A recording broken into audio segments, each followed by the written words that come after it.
The Grinch hated Christmas, the whole Christmas season. Now, please don't ask why. No one quite knows the reason. Hey everyone, Rascal here. And Mama, welcome to our Paws On Animation podcast. And today, for the holiday season, we're covering the very original How the Grinch Stole Christmas from 1966. We can't believe we've never covered this before. And the Grinch is a surly, antisocial green creature with a heart Surly. 2 sizes too small until he meets Cindy Who. Cindy Lou Who? Cindy Lou Who. And his heart grows 2 sizes that day. Yes. But before we start, be sure to like, subscribe, and click Keep on future podcasts and one of Paws videos. thank you so much for taking time to join us this holiday season, for your subscribing with us, sharing our videos, commenting, everything that you do. We appreciate you so much, guys. Yeah. And thank you for helping us to pass the 1,000 subscribers. Yes, thank you. You're awesome. We love you. So, we've been wanting to cover this actually for a while because in the past we've covered the live-action Grinch movie from 2001. And we've also covered the 2018 remake from Illumination starring Benjamin Cumberbatch. Mm-hmm. But we realized we never talked about the very original version of the story. Oh, gee, let's start it off. Yes. So, for those of you not familiar with How the Grinch Stole Christmas, the original, we should say, it's, again, a 1966 animated TV special, actually, that was directed and co-produced by Chuck Jones. Yes, that Chuck Jones. And it's based on the 1957 children's book of the same name, written by Dr. Seuss. And it has a famous voice actor as the narrator, Boris Karloff, Yes. of horror movie fame. Yes. Who not only was the voice of the Grinch, but also narrated as well. Yes. And he tells the story of the Grinch trying to ruin Christmas for everyone in Whoville. Right. In his mountain hideaway. Right.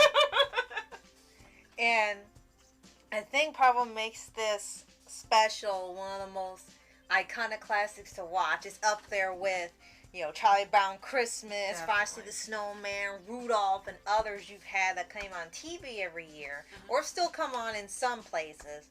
Yeah. And it would be the little special time where you and your family would just watch and have fun for 30 minutes.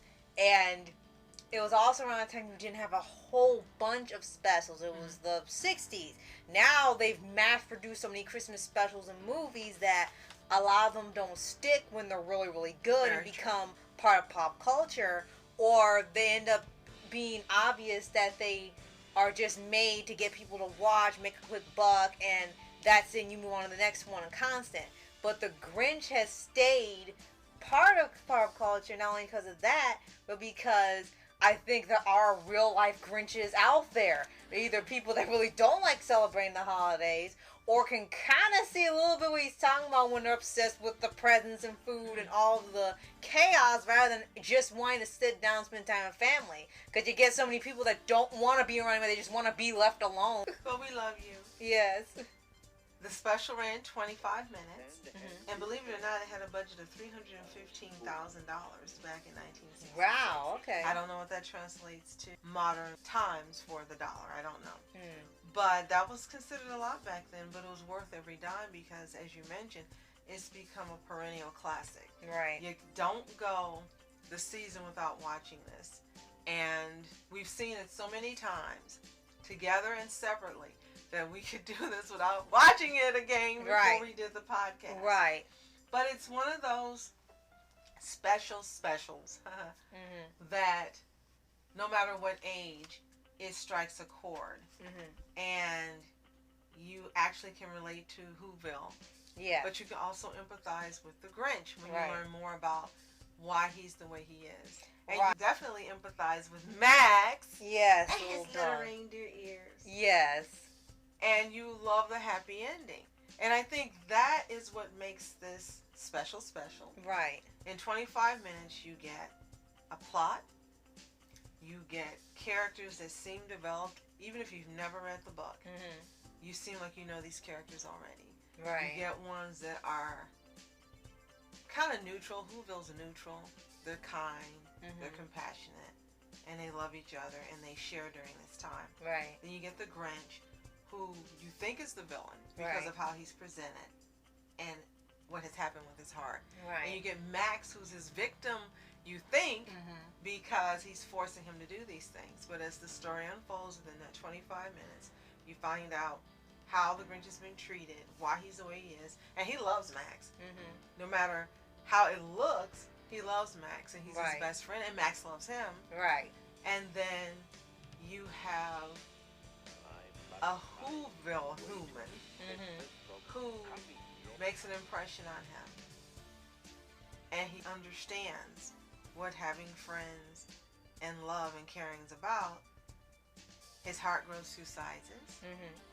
Max gets to not be forced to do hard labor anymore. Right. And then he spends the holiday with the family, and there's a happy ending. Right. You don't get those type of stories anymore, and to have it in 25 minutes and be so perfectly done and succinct that everything fits and is absolutely perfect, and you're not questioning any of it, with what was seen at the time, high-end animation. That's right. Especially being hand-drawn. With a superstar voice actor, because that's what he was at that time. Right. It's like, this is just perfect. And how do you know it's perfect? Because after all these years, all these decades, that's one of the first movies you think about when you think of the season. Right. And when we've seen the remake, even with some people not caring for the newer versions they've done, both remakes have kept the core part of the story in there. Yes. Grinch doesn't like Christmas, tries to steal it, but he learns the error of his ways by the end. And when we come across people who say they don't like the Jim Carrey version because the Who's are more materialistic, well, that was sort of the point the Grinch was making in the first place. He thought that's how the Who's were, and they weren't the original, but they showed a version. Well, what if they kind of were like this and we just didn't see it? What if they were obsessed with it? And it kind of reflects more modern times when Right. that movie was made as well. Right. Then you had the 2018 one, which was criticized for Benedict Cumberbatch being portraying the Grinch, and the Grinch was too lighthearted. He wasn't mean-spirited enough. And we thought his performance was fantastic, as well as Jim Carrey's. They both did outstanding, spectacular jobs, as you said, while keeping to the core of the story. Right. And what we liked about that version is they knew they couldn't have some of those things anymore, but they didn't change the entire story to modernize it so much you didn't recognize it. You knew he couldn't be mean to Max. Max was much more happy with him. You knew he loved Max a lot. He's the only one he was nice to, which was funny. The Who's were still fun, but they were a little more obsessive with the holiday in that version. And you got, like, the live action one, a backstory why Grinch didn't like Christmas and was a little more understandably sympathetic. So it wasn't that he was angry so much and pissed with the neighbors. He just didn't like the holiday because they had bad memories, and he took it on everyone else. So everyone had their own take on how to portray the story in the Grinch, but still keeping that part of it. So you can't beat the original, of course, but we love and appreciate the other two versions that have been made. Absolutely. The music was produced specifically for this short. The producers were Chuck Jones and Dr. Seuss under his name, Ted Geisel. And the production company was the Cat in the Hat Productions, which belonged to Ted Geisel, as well as MGM TV and MGM Animation Visual Arts, which now belongs to Amazon. Right. But I would recommend, if you haven't seen this in a while, or if you've not seen neither of the specials with Jim Carrey or Benedict Cumberbatch, do a marathon. Watch all three. Watch the original first, then watch the other two in the order that they were released. Yes. And you'll see that they're good. Yes. Each of them has their strong qualities, and the two latter ones do stick to the core of the story for the original book. Right. And it'll be fun. It'll be a fun day. If you do decide to do the marathon, come back and let us know what you think, which one is your favorite. But I'm really grateful for this Dr. Seuss. Yes. Because it's been a part of many childhoods all these years. I mean, wow. 1966. It's almost as old as the Charlie Brown special. Yes. Christmas and special. Both are still held as the go-to classics to watch every year. Right. And it's funny because you have so many new ones coming out, like I said, left and right, and only a few stand out on being really well done, like Klaus and That Christmas and other one, and Robin and others that have been made recently. And you would love them to become part of pop culture if more people knew about it and would see more of the quality instead of the ones that are just pumped out every year. True. Then they can be held in this regard like these classics that are well into almost 100 years old at this point, and have become just the go-tos for Christmas. I think what's pretty amazing is that this originally released on CBS, and that CBS doesn't have it every year. Yeah, you would think somehow, some way, they would have made sure to have it in some contract that they've got to be the lone network that will be able to have this special every year. And you would have thought the same thing for Charlie Brown, because that is the channel that the Charlie Brown specials used to come out on, was CBS, and somehow they lost. So let's go over the voice cast. One it's probably person short. in particular we really know. Boris Karloff is the Grinch. Cindy Lou Who is voiced by June Foray. Oh, wow. Dallas McKinnon is Max. Thurl Ravenscroft is the vocalist. And then the MGM studio chorus were the citizens of Whoville. Oh, okay. They were the extras. Right? Now, that's one time it worked. Yeah. Because they sounded really good and they really fit. And now you know why there was a harmonious sound of the cast, because they worked together as a chorale. So right, that worked. Yeah, that's pretty neat. It's unfortunate we don't get specials like this anymore that are neatly wrapped in a package and that works. It's got a lasting legacy. 2004, it was #1 on the 10 best family holiday specials, and in 2022 it got included on the list of 100 best family-friendly films by Fatherly. Wow, okay. Which is a digital lifestyle brand.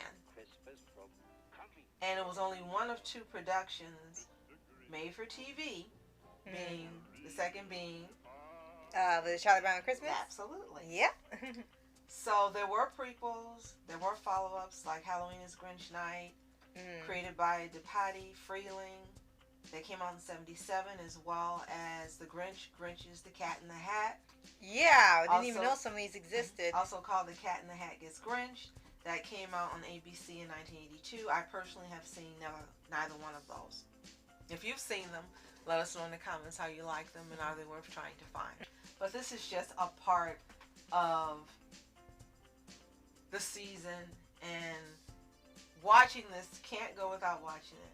Thanks to one of Rascal's aunties. She owns it, and she's owned it for quite a while, so even if it never airs on TV again or on demand, we own it. Yes, we're able to see it. If you've read the book as well, whether it was a child or an adult, let us know in the comments. The book originally came out, as we mentioned, in 1957. It actually was released as a story in Red Book magazine in 1957. Oh, wow. Then published in November of that same year. Oh, wow. So if How the Grinch Stole Christmas is special to you, let us know in the comments. Yes. Which is your favorite, the original special or one of the 2 newer movies? Again, if you've read the book, let us know if you love it. And if you haven't seen it, I will be very, very surprised, and I recommend that you watch it as well as the other 2 movies we mentioned. Come back, tell us what you think. Yes, and if you don't know, subscribe for updates, weekly reviews for anime series, animation shows, and all things animation. Absolutely, and we hope you're enjoying your holiday season. Thank you so much for taking time to join us today. We hope that you have a wonderful time with family, friends, and know that you are cherished by us. And as always, you are special. Thank you so much for watching Rascal Entertainment. And Mom Entertainment. Have a fantastic day. Peace. I must stop Christmas from coming. But how? The Grinch got a wonderful, awful idea.